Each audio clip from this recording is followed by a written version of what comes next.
Ya, baik, selamat malam. Dan saya akan coba diskusi-diskusi pada malam ini supaya kita tidak terpancing untuk tertidur ya. Nah, judul saya sedikit akan mengurai seberapa berhargakah kita di hadapan Tuhan. Karena ada beberapa lagu, senandung lagu yang mengatakan seolah-olah manusia itu tidak berharga di hadapan Tuhan. Siapakah aku ini Tuhan, dari biji matamu? Siapa sih sebenarnya kita di hadapan Tuhan? Adakah kita lahir sembarangan ditempatkan di dunia ini? Khairin Anwar juga pernah mengatakan, Khairin Anwar, aku ini adalah binatang jalang dari kumpulan orang terbuang. Gitu ya. Jadi Khairin Anwar katakan, aku tidak berarti aku ini binatang jalan dari kumpulan orang terbuang. Dan ada juga orang Batak yang mengatakan bahwa aku mepuntak sian bulu, bahwa aku ini adalah pecah dari bambu. Lihat bagaimana manusia didiskreditkan di tengah dunia ini. Aku binatang jalang, kumpulan orang terbuang. Aku ini mapultak sian bulu, ya kan? Dan lain sebagainya. Jadi kadangkala manusia tidak berarti apa-apa di tengah dunia. Saya akan coba bermain uang ini. Saya punya duit dan saya akan berikan kepada siapa yang bisa jawab ya. Tapi uang ini cukup hanya untuk beli miso 5.000. Di sini miso bisa 5.000. Nah, seperti ini. Ini ada uang harga berapa ini? Ini nggak usah pakai ini ya, bisa ya, dengar ya? Ini harga yang baru. Ini juga baru. Ini juga. Nah, ada yang ini enggak. Ini baru nggak nih? Ini rusak ya, bau lagi, lapuk, ya kan? Tapi harganya 5.000. Dusuh, remuk, kena rokok, berlobang, tapi harganya 5.000. Satu lagi, ini uang 5.000 yang cantik, harum, semerbak, indah, mempesona. Gitu ya?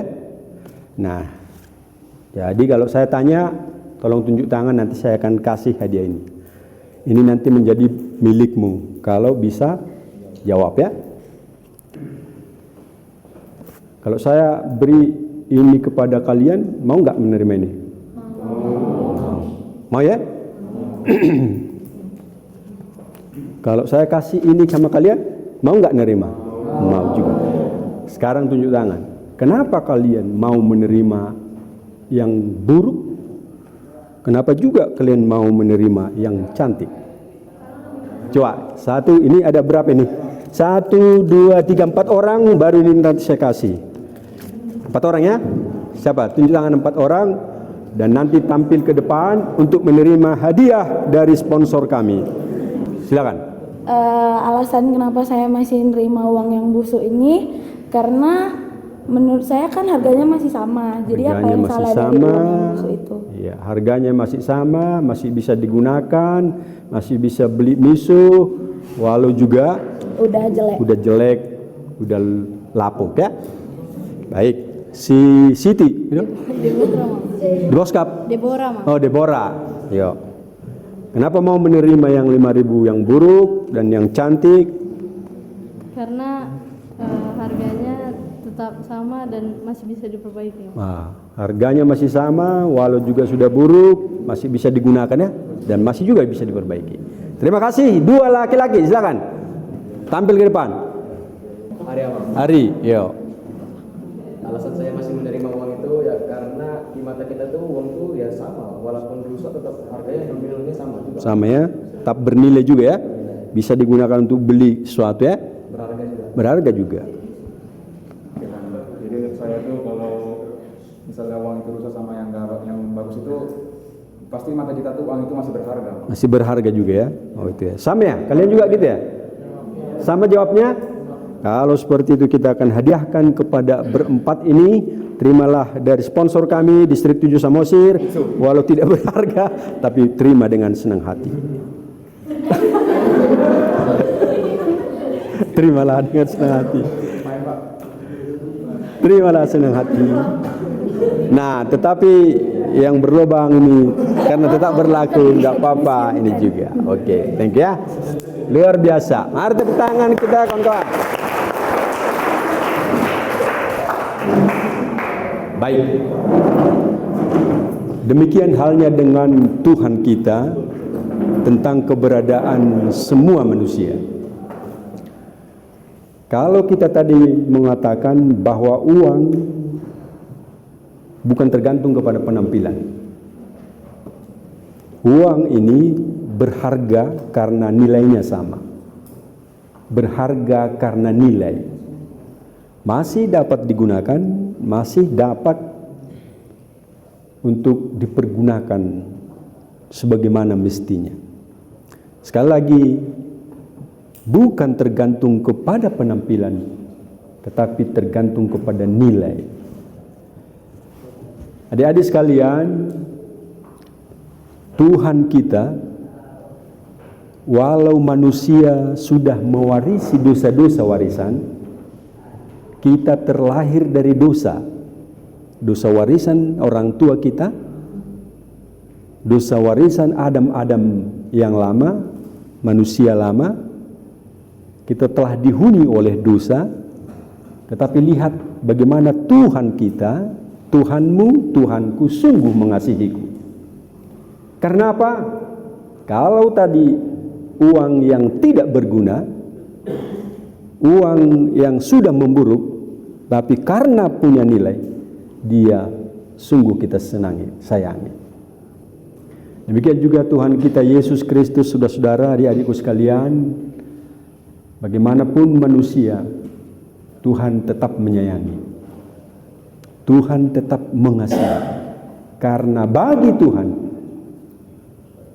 mereka yang berdosa juga punya nilai, punya harga. Nah, oleh sebab itu, bagaimana Tuhan mengasihi semua orang, karena Dia yang mencipta, karena Dia yang memiliki. Saudara teramat berharga di depan Tuhan, di mata Tuhan. Coba kita buka Kejadian 1 ayat 26. Kita mau membuktikan apakah memang Tuhan menghargai manusia dengan luar biasa. Kejadian 1 ayat 26. Ayo baca. Berfirmanlah Allah, kita menjadikan manusia menurut gambar dan rupa supaya mereka berkuasa seperti Allah di bumi dan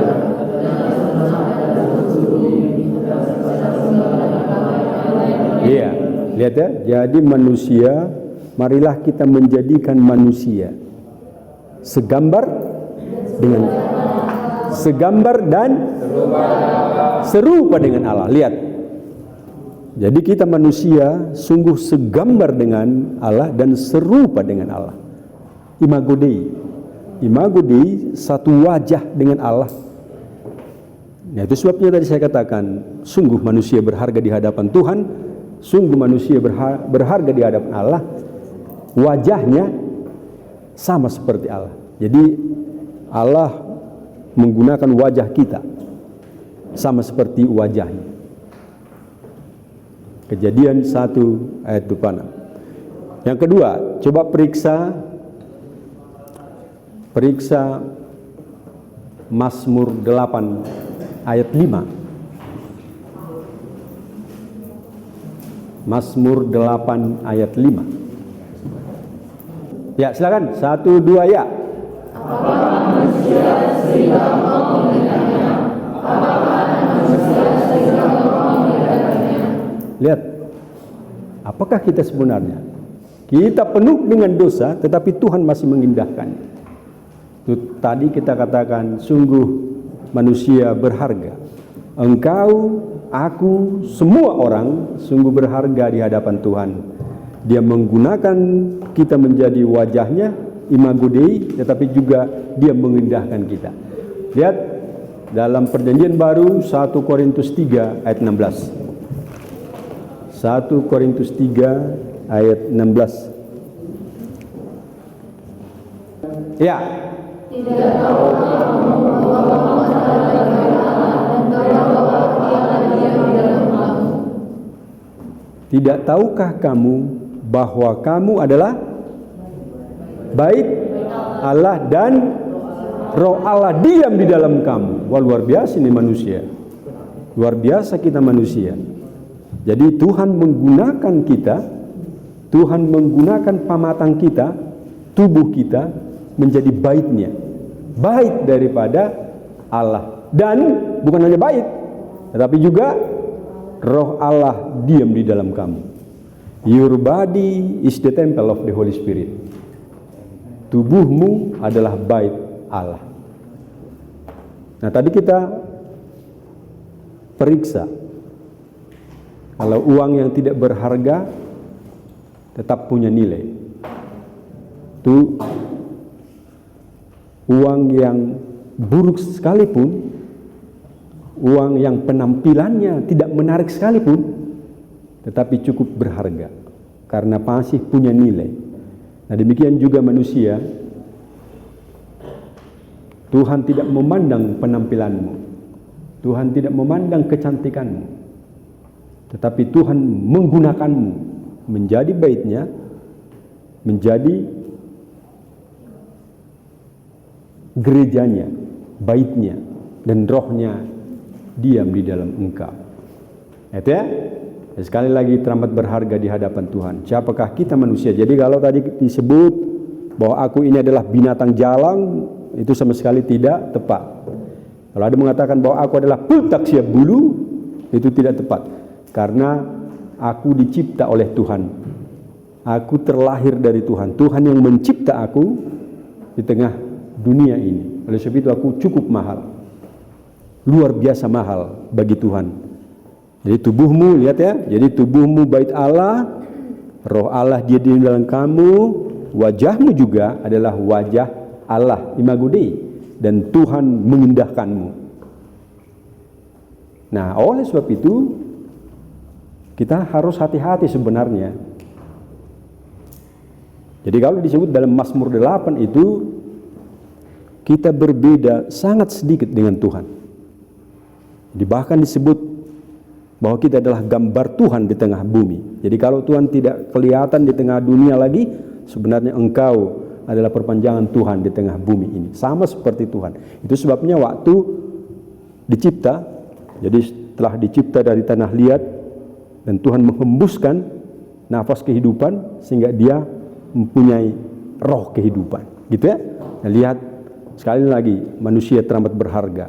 Nah, oleh sebab itu, kalau engkau siksa dirimu, lihat bahwa penyiksaan itu bukan penyiksaan untuk diri kita, tetapi penyiksaan untuk Tuhan yang menghargai hidup kita. Nah, itu dia. Jadi jangan pandang enteng kepada siapapun, ya. Jadi jangan anggap rendah siapapun. Nah, karena mereka juga adalah tubuh Tuhan. Rohnya Tuhan ada di dalam dia. Jadi jangan sebut pedek mau, roa mau, nggak bisa ya, nggak boleh. Roa sama buhim, tanganmu pe swasea, nggak bisa ya. Jangan ada caci mencaci sebab wajah kita. Jadi jangan dong gunana ya, nggak ada. Kalaupun penampilannya, penampilan uang yang lusuh tadi engkau terima, kenapa yang lain tidak diterima? Nah, Nah di situ ya. Jadi jelas bahwa wajah gambaran kita di hadapan Allah sangat cukup berharga. Nah itu dia. Nah itu yang pertama. Nah terus kita mau lihat dulu sebenarnya untuk apa kita di dunia ini. Kalau Tuhan menggunakan kita menjadi gambaran, menjadi tubuh dan tempatnya rohnya ada di dalam kita, untuk apa sebenarnya kita ada di dunia ini? Mari kita periksa di Yesaya ya 49 ayat 1 sampai 7. Coba periksa saudara itu siapa, kita itu siapa, dan apa tugas kita di tengah dunia. Mbak Menang.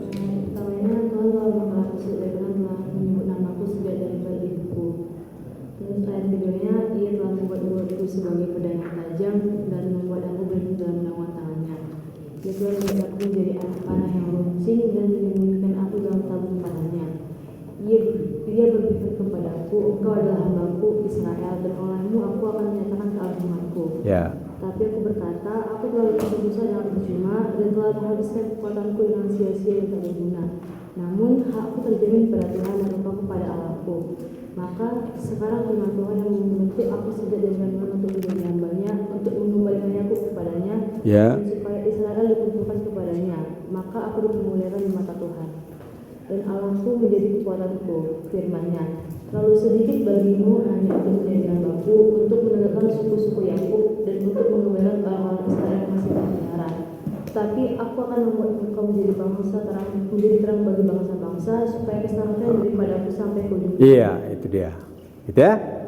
Jadi aku membuat kau menjadi terang bagi bangsa-bangsa, supaya melalui engkau keselamatanku ada bagi dunia ini, di tengah dunia. Gitu ya. Nah, jadi tugas kita bukan kecil, tapi tugas kita juga ikut berperan. Jadi Naposo, remaja ini ditempatkan di dunia ini tidak untuk bermain-main semata, tapi juga untuk berkarya atas nama dan bagi Tuhan. Coba 1 Petrus 2 ayat 9. Nah, semakin banyak teks yang kita pahami, ternyata kita juga punya kerja yang luar biasa. 1 Petrus 2 ayat 9. Tetapi kamulah bangsa yang terpilih, dinamakan yang rajani, bangsa yang kudus, umat kepunyaan Allah sendiri, supaya kamu memberitakan perbuatan-perbuatan yang besar dari Dia yang telah memanggil kamu keluar dari kegelapan kepada terangnya yang ajaib. Ya, itu dia. Apa tugas kita sekarang kalau kita lihat? Iya, gitu ya. Jadi 1 Petrus 2 ayat 9, tugas kita sekarang kita temukan. Mana dia? Tetapi kamulah bangsa yang terpilih. Jadi sekarang remaja, Naposo juga orang-orang terpilih, bangsa terpilih. Imamat yang rajani, imamat artinya juga ikut memberitakan Injil. Jadi bukan hanya tugas Bibil Pro, diakones, pendeta, guru huria yang memberitakan Injil, tapi dalam 1 Petrus 2:9 ini disebut imamat yang rajani, bahwa tugas kita bersama, mulai anak-anak, pemuda, remaja, Naposo, bapak, ibu, semuanya bertugas untuk ikut memberitakan kebesaran nama Tuhan. Imamat yang rajani, bangsa yang kudus, umat kepunyaan Allah sendiri, supaya kamu memberitakan perbuatan-perbuatan yang besar dari Dia yang telah memanggil kamu keluar dari kegelapan kepada terang yang ajaib. Jadi kamu ikut memberitakan perbuatan-perbuatan besar bagi Dia.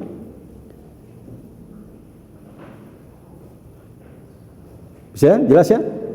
Nah, jadi kalau kita lihat ya, salah satu contoh, masih ingat ya, segar dalam ingatan kita apa yang diperbuat oleh Yusuf di Mesir, mempersiapkan semua orang untuk apa?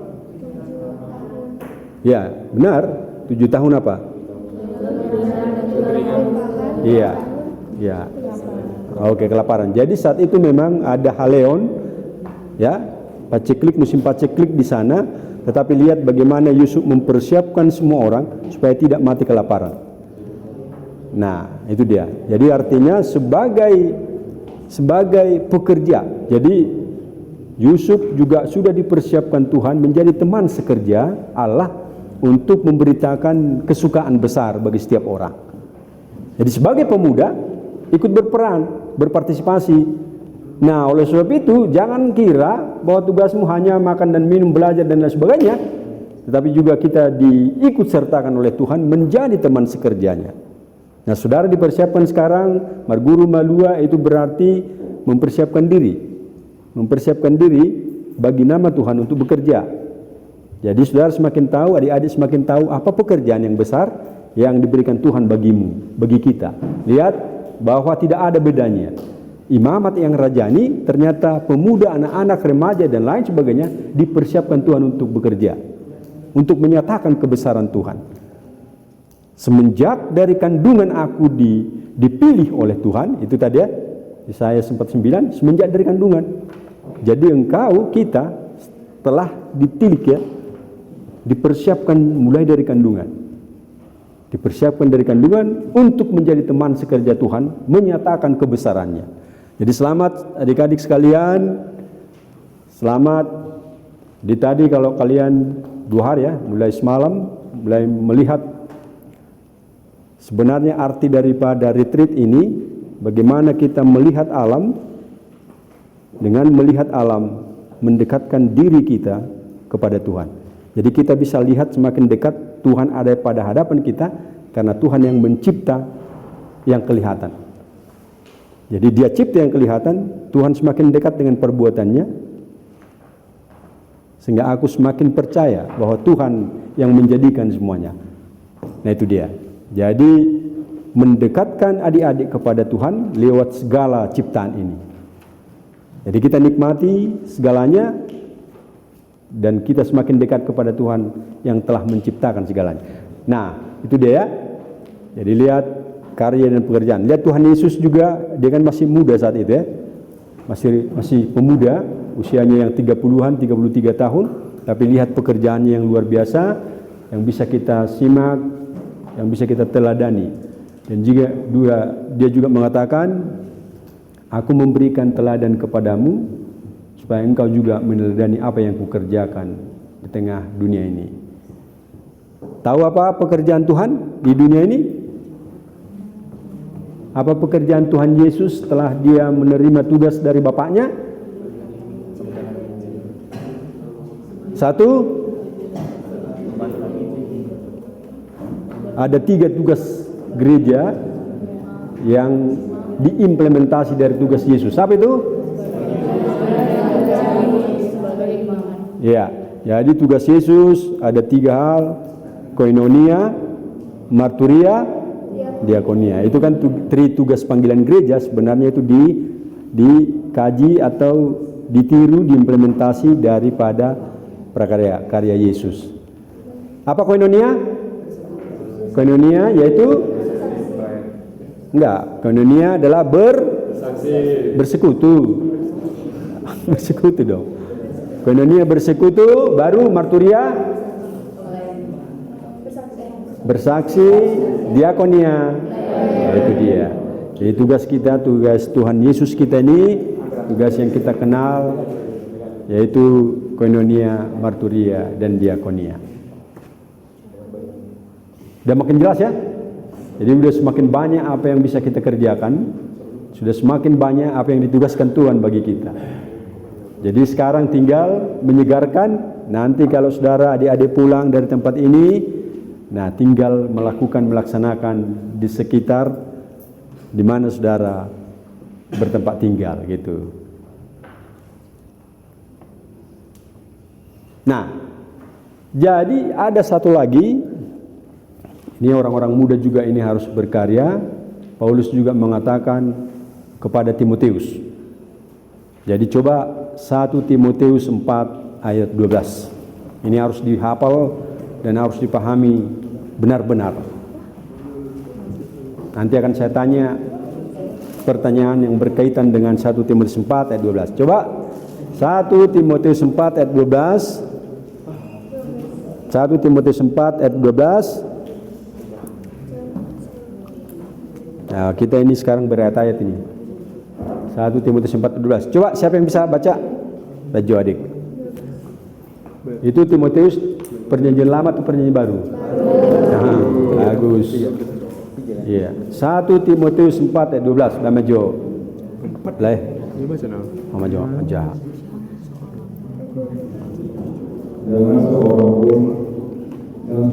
Jangan seorang pun menganggap engkau rendah karena engkau muda.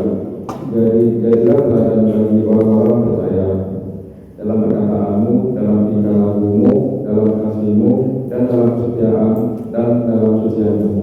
Nah itu dia. Ya perempuan. Ini kan makin hebat ini. 1 Timotius 4 ayat 12. Menjadi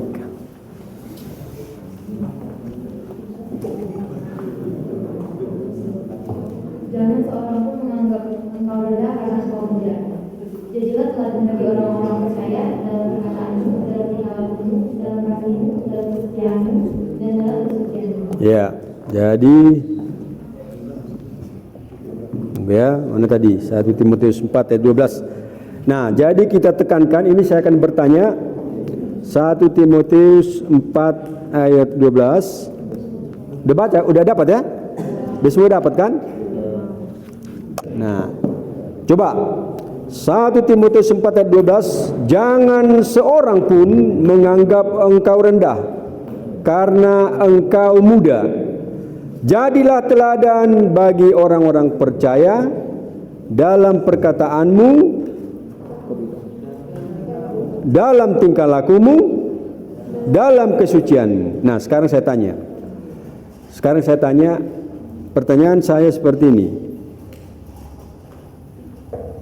Jangan seorang pun menganggap engkau rendah karena engkau muda. Jadilah teladan bagi orang-orang percaya dalam perkataan. Bagaimanakah kita menjadi teladan dalam perkataan? Ayo. Itu pertama. Bagaimanakah kita menjadi teladan dalam perkataan? 1, 2. Bagaimanakah kita menjadi teladan dalam tingkah laku? 2. Bagaimanakah kita menjadi teladan dalam kasih? 3. Bagaimanakah kita menjadi teladan dalam kesetiaan? 4. Bagaimanakah kita menjadi teladan dalam kesucian? Nah, itu dia. Ada 5. Ayo sekarang mari kita diskusikan teladan dalam perkataan, kasih, kesucian, kemurnian. Nah, ayo. Jadi coba kita bikin kelompok ya. Ayo, diskusikan. Ini nomor 1 tadi. Ini nomor 1 ya. Tadi apa? Perkataan. Kelompok 2 ini tingkah. Baru kelompok 3. Apa kelompok 3? Kasih ya. Baru kelompok 4? Kesetiaan. Nah, ini setengah ya. Kesetiaan, baru yang sana kesucian. Coba saya kasih waktu terakhir kira-kira 5 menit. Nah, bagaimanakah kita menjadi teladan dan dalam perkataan? Dalam perkataan kita tidak jangan berkata kotor. Jangan kata kotor Dan kasar. Terus berkata yang baik dan sopan. baik sopan. Seperti yang tertulis di Alkitab dalam Efesus 4 ayat 29. Janganlah ada perkataan kotor keluar dari mulutmu, tetapi pakailah perkataan yang baik untuk membangun di mana perlu, supaya mereka yang mendengarkannya beroleh kasih karunia. Waduh, luar biasa. Ternyata luar biasa dan pintar-pintar. Sikap yang perlu diterapkan dalam tingkah laku, yang pertama itu rajin berdoa dan beribadah, mau membantu sesama atau menolong sesama walaupun berbeda agama. Setelah itu bersikap ramah kepada siapapun, bersikap baik dalam masyarakat, menghormati orang yang sedang beribadah, dan mampu bertoleransi dalam sesama. Wah, luar biasa. Hidup.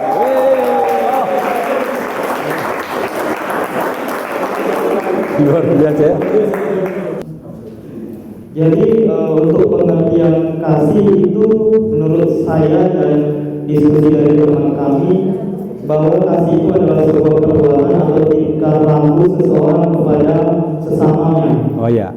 Kemudian dalam Alkitab yaitu 1 Korintus 13 menjelaskan bahwa kasih itu yang pertama sabar, kedua murah hati, kemudian ia tidak cemburu, ia memegahkan diri dan tidak sombong, ia tidak melakukan yang tidak sopan, melainkan ia melakukan yang sopan, ia tidak mencari keuntungannya sendiri, ia tidak pemarah, ia tidak menyimpan kesalahan orang lain, ia tidak bersukacita karena ketidakadilan, tetapi ia bersukacita karena kebenaran. Bagus. Yang menutupi segala sesuatu, percaya segala sesuatu, mengharapkan segala sesuatu, sabar menanggung segala sesuatu. Kasih itu tidak berkesudahan, nubuat akan berakhir, bahasa roh akan berhenti, pengetahuan akan lenyap. Hidup luar biasa. Mantap ya. Jadi teladan dalam kasih. Teladan dalam kesetiaan menurut saya dan kelompok saya adalah kesetiaan yang dapat kita lakukan adalah setia dan taat hanya kepada Tuhan.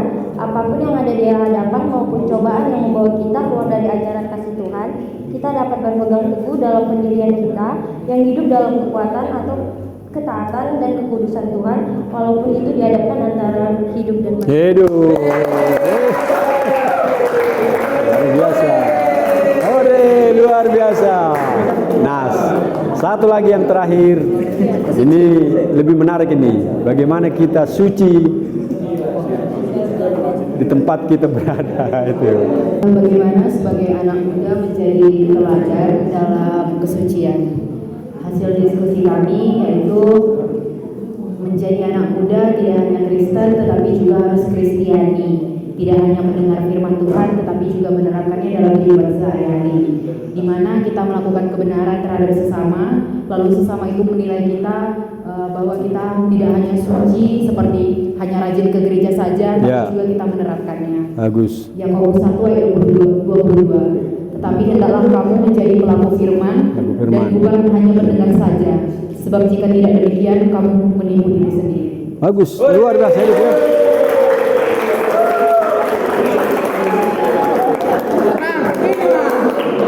Pertama, kesimpulan kita bahwa kita sungguh mahal di hadapan Tuhan. Kita teramat mahal di hadapan Tuhan. Yang pertama, Tuhan menggunakan kita menjadi teman sekerjanya. Jadi saudara-saudara, adik-adik generasi muda yang kami tua-tua ini akan pensiun, segalanya kami akan serahkan kepada kalian semua. Kalau kalian teledor, tidak mau melakukan apa-apa, maka terkesan akan terjadi lost generation. Lost generation, generasi Kristen akan hilang ke depan, maka tidak ada artinya apa yang kita lakukan. Nah, oleh sebab itu, apa yang kita sudah diskusikan tadi semoga menjadi kenyataan dan kita lakukan di mana saja kita berada. Yang ketiga, memang cukup banyak tantangan yang ada. Banyak tantangan yang akan menggerogoti kita, menggerogoti adik-adik, menggerogoti kita bersama. Jadi kalau di Samosir ini misalnya berbagai tantangan yang ada. Tantangan yang pertama yang bisa kita lihat adalah tantangan dari luar. Sekarang zaman kita ini zaman revolusi industri 4.0. Adik-adik sekalian, di samping pengaruh-pengaruh yang lain, roh-roh zaman yang lain, ternyata juga zaman internetisasi ini, zaman canggih ini boleh menggerogoti iman kita bersama. Jadi sekarang kita memiliki ini ya, ini banyak ini. Ini apa namanya ini? Nah, ini adalah handphone kita.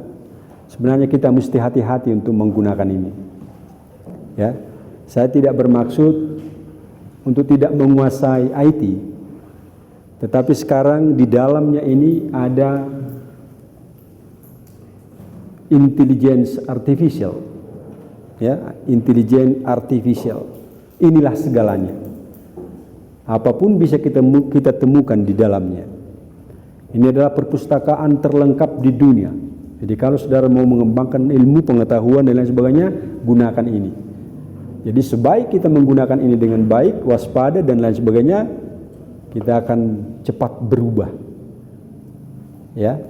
Nah, tetapi sekali lagi intelijen artificial, karena ini semakin penentu, maka semakin banyak orang juga ingkar bahwa tiada Tuhan selain daripada HP itu.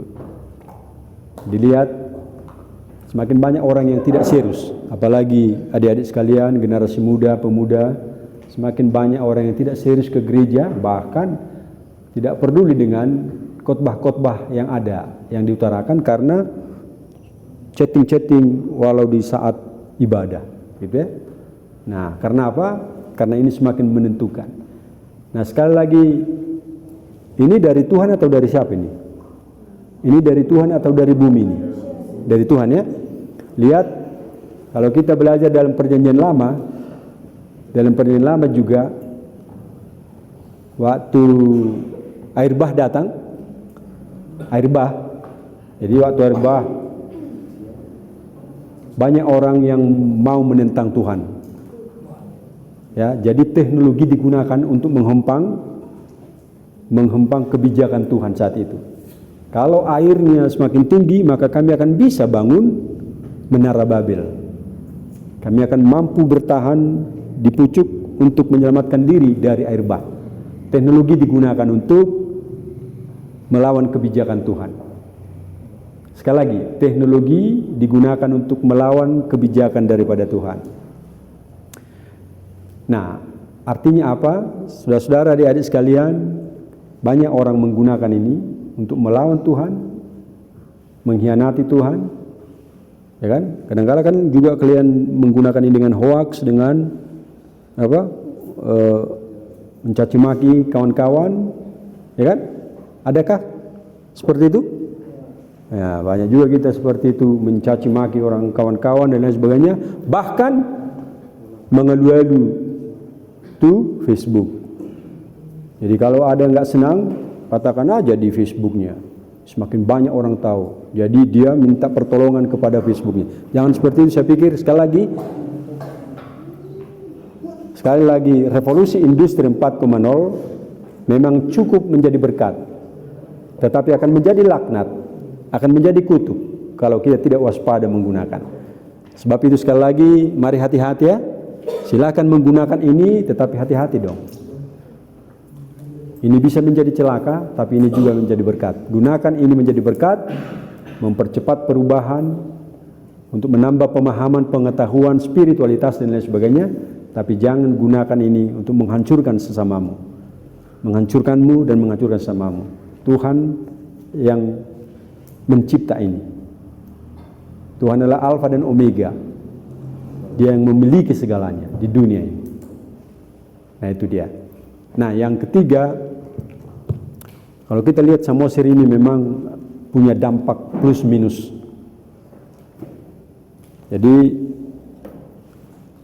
saya akan informasikan, jadi kehadiran daripada banyak orang, ya. Saya tidak tahu apakah kalian juga mengalami hal yang sama.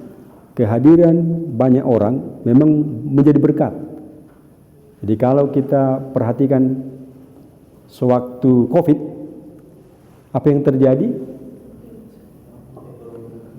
Sampai enggak COVID ke daerah kalian? Enggak nyampe ya? Enggak hanya di Samosir aja tuh. Oh, kalian juga ya.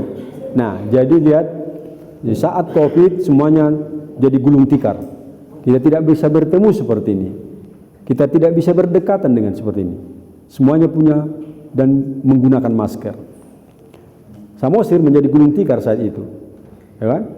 Gulung tikar apapun nggak bisa kita temukan. Ekonomi juga semakin lemah dan lain sebagainya. Nah, tetapi Tuhan telah membebaskan kita dari sini. Tuhan melepaskan kita bagaikan Israel yang dibebaskan keluar dari Mesir. Demikian kita juga dibebaskan dari COVID ini. Nah, itu sebabnya saya pernah mendengarkan Menteri, siapa namanya saya kurang tahu, mantan Menteri SBY ya. Jadi dia katakan seperti ini, kalau semakin banyak orang yang datang, semakin banyak pergerakan. Banyaknya pergerakan akan semakin memerlukan konsumsi. Banyaknya konsumsi akan semakin membutuhkan jasa. Nah, jadi artinya kalau semakin banyak orang, ini bisa kita gunakan untuk membangun kompetensi, memanfaatkan, mengakses kehadiran, menjadi keberuntungan, menjadi berkat. Ini yang kami gunakan sekarang, saudara-saudara adik-adik. Jadi kalau kalian lihat, ada galeri, ada restoran, ada mix farming, ada guest house. Sebenarnya ini yang kalian sudah lihat ini adalah simbol gerakan Distrik 7 Samosir perang terhadap kemiskinan. Kami mengakses semua yang hadir menjadi berkat dan keuntungan bagi kami. Ini dia. Jadi untunglah kalian datang supaya kami beruntung, ya. Jadi untung kalian hadir di sini supaya kami beruntung, karena konsumsi yang kalian nikmati, makanan dan minuman, itu adalah jasa dari saudara-saudara kami yang bisa diperhitungkan menjadi pengembangan ekonomi. Itu dia. Nah, artinya kehadiran pariwisata akan semakin mengembangkan ekonomi. Tapi jangan salah, kehadiran mereka juga seperti yang kita katakan tadi bisa merongrong iman kita, bisa menghancurkan iman kita. Karena makin banyak orang yang datang akan semakin mengajak pemuda-pemuda, remaja-remaja untuk berlaku yang tidak senonoh. Ya kan? Jadi mereka juga akan diombang-ambing oleh roh-roh sesat. Nah, jadi kalau seperti itu halnya, maka tugas kita sekarang untuk memperkuat iman.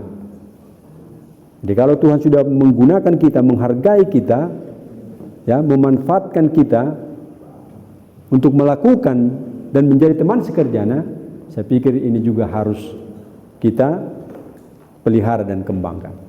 Nah, itulah saudara-saudara adik-adik. Jadi banyaknya agama-agama yang lain juga ini boleh mempengaruhi kita. Jadi kadangkala juga seperti apa ya? Seperti gula dalam seperti apa ya? Seperti semut dalam gulanya atau gula dalam semut? Seperti atau seperti apapun itu pokoknya. Nah, tapi lihat dulu pengaruh dari gula. Semakin banyak gula, maka semut akan semakin datang. Nah, tapi berbagai hal yang menarik, ya kan? Berbagai hal yang menarik itu juga bisa memikat kita, memacu kita untuk semakin dekat kepada mereka.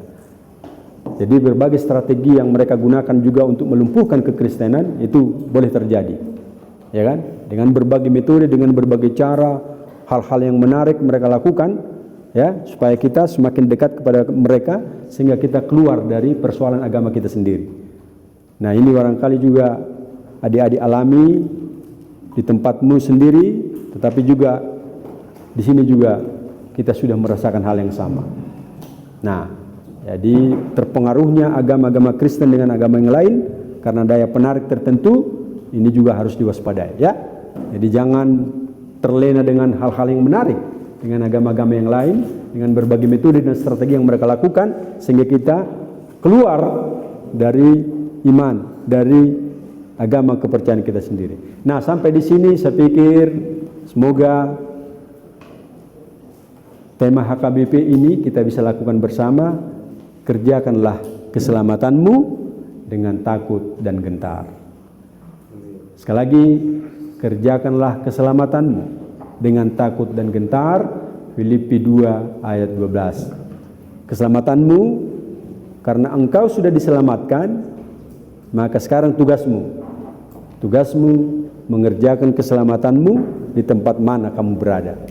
Sebagai anak-anak Tuhan, sebagai para guru malua yang dicintai Tuhan, kerjakan keselamatanmu. Tadi kita sudah mendengarkan apa yang bisa kita lakukan dalam perkataan, dalam tingkah laku, dalam kesucian, dalam kasih, dalam apa tadi? Itu lagi? Kesetiaan. Semoga Semoga kita semuanya, semoga adik-adik yang kami kasihi ini semakin kuat, tangguh di dalam iman dan kepercayaan, menjadi saksi Kristus, menjadi pelaku-pelaku firman, sehingga Tuhan yang baik tetap menggunakan kita bersama, tetap memeliharamu, memberikan sukacita bagimu untuk menjadi teman sekerjanya di tempat mana kita berada. Tuhan memberkati. Terima kasih, dan terima kasih. Tentunya mungkin ada adik-adik yang mau bertanya. Dari perempuan mungkin 1 orang, dari laki-laki 1 orang. Kami persilahkan. Tadi kan kalau makamnya jabatan di Sianus Mangga, kan di situ kan boleh berdoa. Kalau misalnya kita berdoa di situ itu boleh apa? Misalnya kan kita percaya kepada Tuhan, bukan? Oke, itu dari perempuan. Nah, itu kan cukup mengesankan kan? Ya, bagus. Langsung aja supaya dekat ya. Ya, jadi soal berdoa ini kan tahu nggak arti omnipotensia? Hah? Jadi omnipotensia artinya di mana-mana Tuhan itu ada.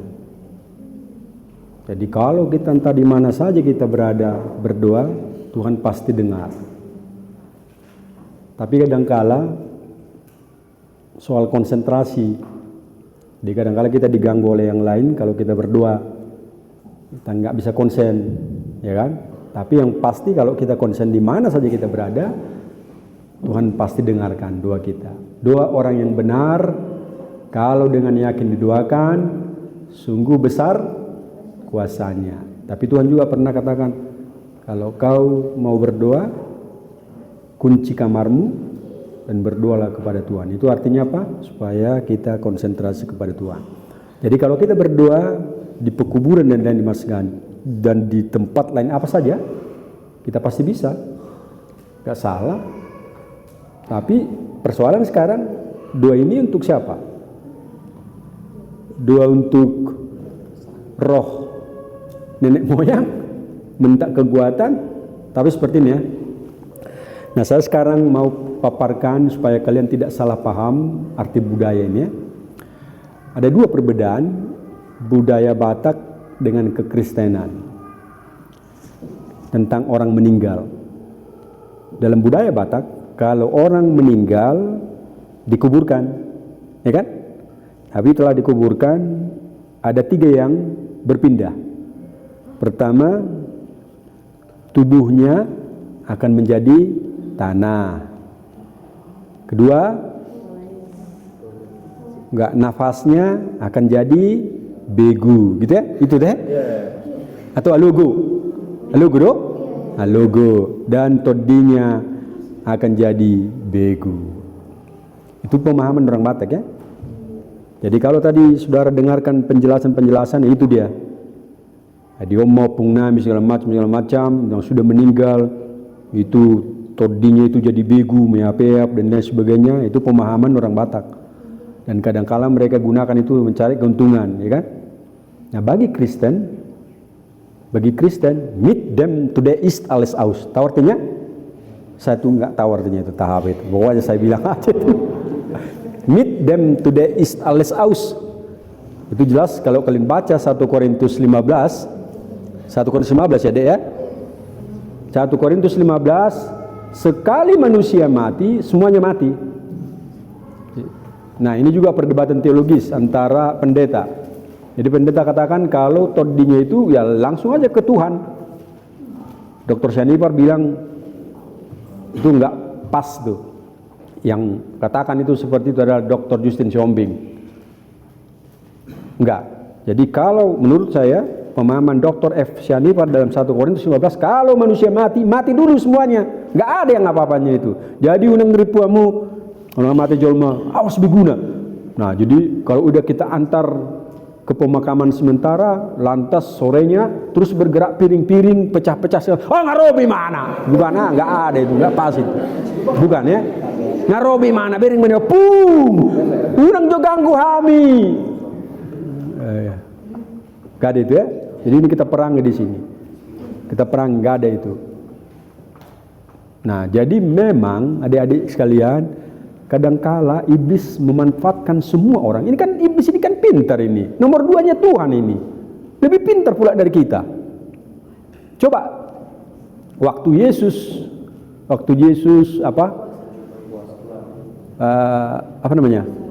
berpuasa dicobai, tahu nggak apa kata iblis? Waktu Yesus dicobai, Tuhan, kata iblis, coba, Tuhan, apa katanya?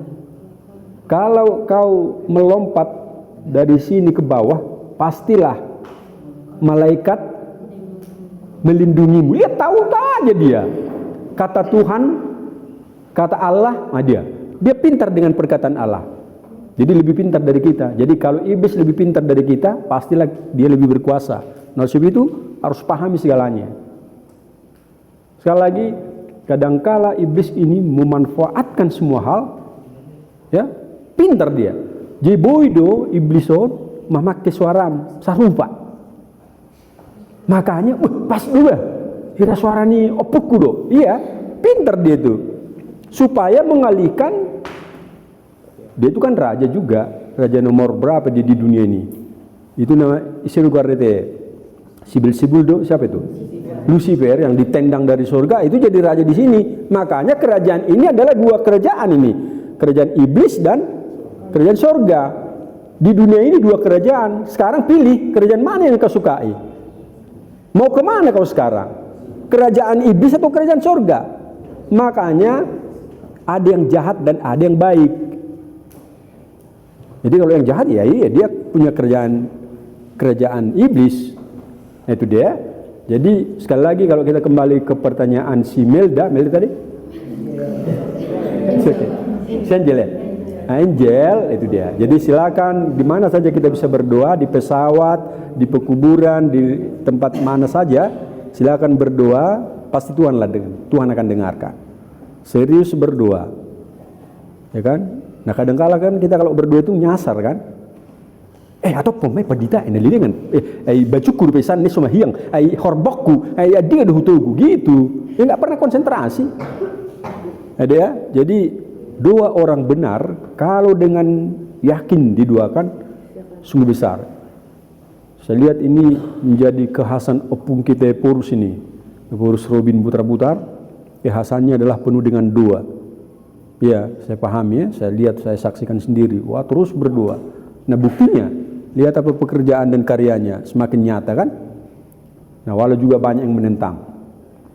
Tapi kuasa doanya sungguh luar biasa. Itu ya? Udah jelas ya? Nah, silakan berdoa. Tapi jangan percaya bahwa apa yang saudara tadi saksikan itu pinter-pinternya manusia ini mau cari untung kan? Ila kamu ada kekepengi? Dan lihat, nah, apalagi lihat kamu king, di patu orang magejang, taring tu si. Jadi mau udah ngilian, dan ngolo pola patorak ko ni, dengan gunana kan gitu ya. Tapi itu budaya dulu, budaya orang Batak dulu kan percaya pasibil bigu. Jadi tahu nggak misionaris tahun 1800, lalu kamu terhadap itu sih, tuning bulan belum ya? Jadi pertama sekali ini kan hasil pilbigun dulu kan, tahun berapa ini dulu? Tahun 1800-an baru datang pekabar Injil Nomensen di sini. Nomensen atau Juju Warnek ya, Nomensen sempat di sini. Sempat dia naik ke Pusuk Buhit, ya kan? Tapi dia di Panguruan sana dia, di tepi pantai itu. Sakit dia, berdua dia. Nah, terus dari sana dia meninggal. Di Sodo Parbarita Neuli. Nah, jadi semakin lama kalian di sini, semakin banyak yang kalian tahu. Sebab itu jangan pulang dulu hari Minggu. Lama-lama lah di sini, di tempat ini. Ya. Nah, Roma Mumuse. Nah, ya, ada lagi? Tadi ada pergumulan lagi? Coba, apa lagi yang kalian temukan?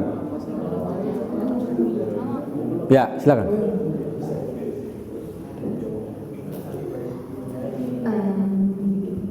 Mau nanya, Mang, kan pas kami kemarin tadi ke makam, jadi yang Marga Limbong yang ngasih penjelasan sama itu ada satu kalimat yang dia bilang, yang pertama yang harus kita percaya itu adat.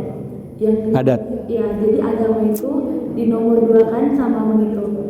Jadi pertanyaannya itu gimana yang harus kami percaya untuk kami jalanin hidup ke depannya. Soal adat yang nomor satu sama agama yang dinomor-duakan. Ya. Nah, jadi tadi saya katakan bahwa itulah awalnya. Segalanya ada dari adat, ya. Adat, adong dihita, adong todong, gitu ya. Itu adatnya. Jadi sebenarnya lihatlah dulu simbol gereja kita. Simbol gereja kayak mana itu ya? Kalau ada bulat baru ada salib di atas. Nah, ini dia kekristenan sekarang. Jadi kita harus jawab seperti itu. Jadi kalau adatnya di bawah tapi salibnya harus di atas. Jadi pernah seperti ini.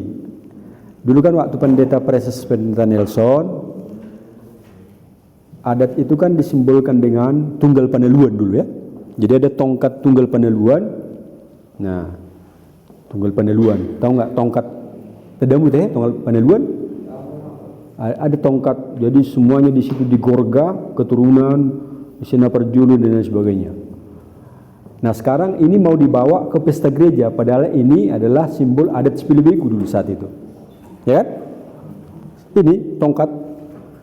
Nah, jadi sebagai raja dulu Manihuruk mau membawa tongkat itu ke dalam gereja. Nah, persoalan sekarang dengan hadirnya Barita Nauli, dengan hadirnya Injil, maka kita akan meletakkan, terus kami perbuat, kalau ini tunggal paneluan, kami buat salib di atas. Jadi salib di atas gini, ini berarti biarlah salib ini menguasai segalanya, menjadi terang, ya, menjadi terang daripada adat dan budaya. Jadi bukan adat yang dinomorsatukan bagi Kristen, bukan, tapi harus salib yang dinomorsatukan, Tuhan yang dinomorsatukan, Kristen yang dinomorsatukan, Kristus yang dinomorsatukan. Biarlah Kristus menerangi segalanya, menjadi raja atas segalanya. Karena Kristus yang punya bumi ini. Coba lihat dulu. Pada mula pertama ada langit dan bumi. Pada mula pertama Allah yang menciptakan di mulana itu pada pertama langit doho tanah. Lihat adatnya sekarang di mana? Di mana adatnya sekarang coba? Kalau Allah yang mencipta bumi ini pada mulanya, kok adat yang dinomorsatukan? Mestinya dia yang nomor satukan karena dia nomor satu menciptakan semuanya. Nah, ini menjadi salah. Yang salah apa? Ya, yang salah yang pencipta ini disingkirkan, ya kan? Penciptanya disingkirkan, isinya dinomorsatukan. Padahal isinya sebenarnya harus dinomorduakan karena yang mencipta adalah nomor satu. Itu tadi Kejadian 1:31. Kejadian 1:1. Pada mula pertama adalah firman. Pada mulanya Allah menciptakan langit dan bumi. Di bumi ini semuanya ada adat dan budaya dan lain sebagainya. Pastilah manusia dan lain sebagainya. Yang mencipta adalah Allah.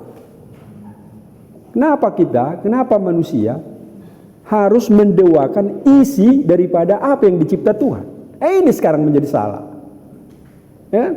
Banyak orang bikin isinya ini menjadi Tuhan. Nah, ini ada lagi soba-sobaon, ada lagi batu-batu tadi kan? Itu apakah enggak isinya yang dicipta Tuhan?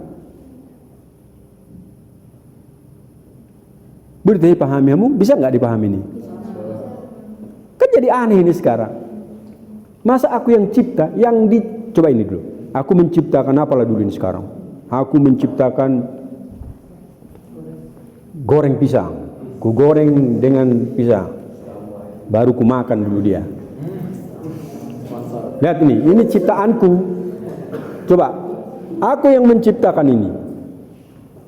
Tetapi kalian ambil ciptaanku ini untuk kalian sembah. Karena ini bisa menyelamatkan dari kelemahan. Kok seperti itu? Kenapa kalian nggak cinta dengan aku? Kenapa nggak aku disembah misalnya? Yang ini kalian sembah. Padahal aku yang bikin ini. Nah itu sebabnya ini tadi saya katakan seperti itu. Ini kan menjadi semuanya, menjadi segalanya. Handphone menjadi segalanya. Yang menjadi penguasa ya ini. Jadi kalian nggak mau lagi diingatkan, apalagi anak-anak tidak mau lagi diingatkan kalau tidak ada ini. Ini menjadi raja segalanya. Padahal aku yang bikin ini. Ya Tuhan Muhammad tunggar soba, Tuhan Muhammad mulai yang ucap cipta. Itu dia. Jadi jangan salah. Nah semuanya tadi yang dijelaskan itu adalah ciptaan Tuhan. Tuhan yang menciptakan segala isinya. Pengetahuan apa sekalipun ada dari dia. Lihat, di dota surat ini. Bagas naya tong parbinotoan di debata tung nasohasigata do napi dikiranna. Itu. Hah? Artinya, lihatlah betapa dalamnya pemahaman dan kekuasaan daripada Tuhan. Kita tidak bisa selami apa yang sudah dipikirkan Tuhan. Tapi yang dipikirkan itu yang menjadi penguasa. Nah ini yang salah. Boleh masuk ini teh? Nah itu. Bagus, mantap. Ini semakin dalam ya, semakin sulit untuk dijawab. Oke, masih ada? Ya, selamat malam. Ini berbicara tentang pemakaman. Pemakaman. Ya. Kan di pemakaman ini ada dua berbeda, ada dua satu kan ada yang di tanah, satu ada di seperti rumah, seperti yang di Toraja. Kan biasa dari awal manusia ini kan dibentuk dari tanah, akan kembali ke tanah. Jadi kenapa di Toraja ini? Semua seri ini bukan Toraja. Ya.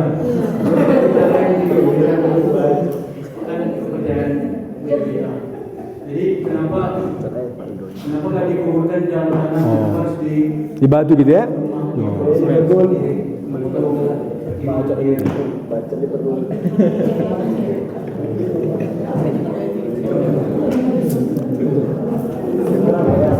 Ya. Jadi kenapa mesti dikubur di batu gitu? Kenapa tak langsung di tanah gitu ya?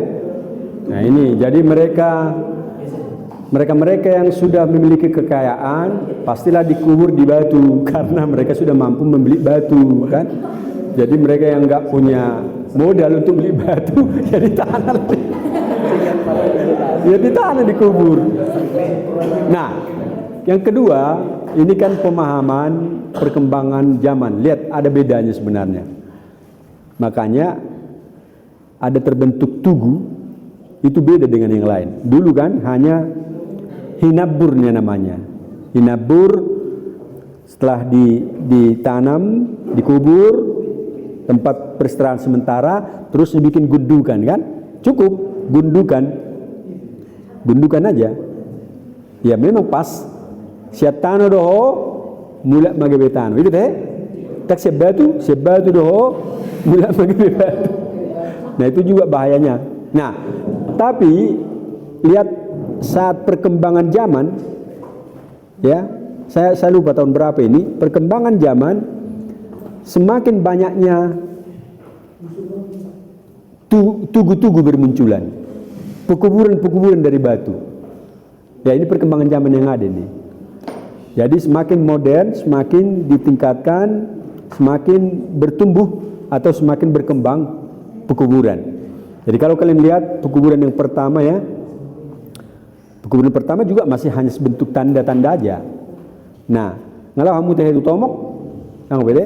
Nah, lihat besok di Tomok ada pemakaman Oputa Tuan Soribuntu Sidabutar. Jadi itu hanya sebatas gundukan, tapi dibikin pertanda. Nah, kalian bisa lihat besok. Nah, tapi perkembangan yang lain semakin meninggi. Jadi tertabu bergojong beban batugu. Gak ada pula uangnya, dia harus memaksakan diri beli semua bahannya untuk bikin tugu. Ini jadi persoalan. Jadi nggak usah pun itu nggak apa-apanya. Mulai mati huamang nang pola ibain. Nah, Adi ko mate the. Adi ko mate, ano be? Adi ko mate, liling nai. Nah, ya, jadi artinya itu tergantung kepada apa itu memang ya, tergantung kepada kemampuan, ya, tergantung kepada kemampuan. Kalau memang nggak ada kemampuan, ya nggak usah ditanam, nggak usah dikubur di batu-batuan. Itu hanya pertanda aja. Artinya di Sodo Maradian, ya, di sini Maradian, rest of peace, ya, berhentilah dalam damai untuk sementara waktu. Nah, itu perkembangan zaman yang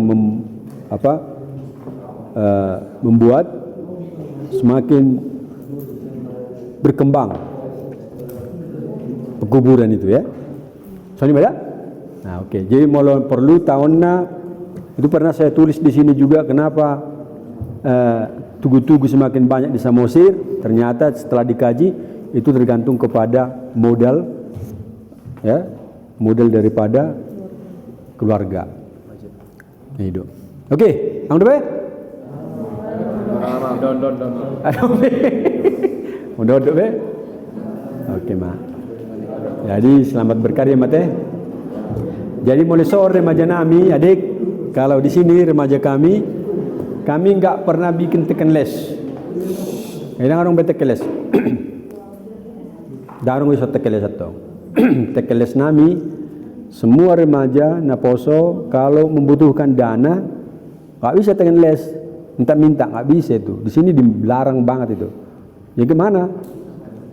Mereka harus bikin prakarya, bikin makan apa yang bisa mereka cipta. Ya kan banyak di sini kan. Bado mabain gula tarik ada di sini. Bado mabain nasi goreng ada di sini. Jadi mereka bikin karya. Nah, baru setelah itu ada perkarya baru dijual di gereja, bazar. Kalau misalnya bazar tidak menerima, kami akan tampung di galeri. Nah itu. Jadi kalian juga bisa kelompok-kelompok bikin UMKM, ya kalau perlu.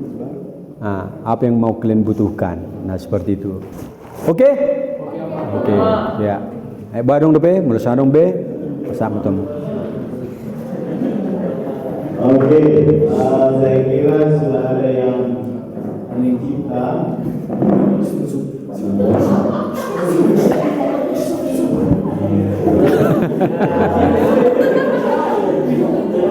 Biasanya kalau mencipta 2 menit, mencipta selesai. Tentang musuh. Oke, terima kasih untuk Amang Preses yang telah menjelaskan beberapa hal terkait tentang Kekristenan dan juga menjawab beberapa pertanyaan dari adik-adik yang berkaitan dengan budaya yang telah kita lewati hari ini.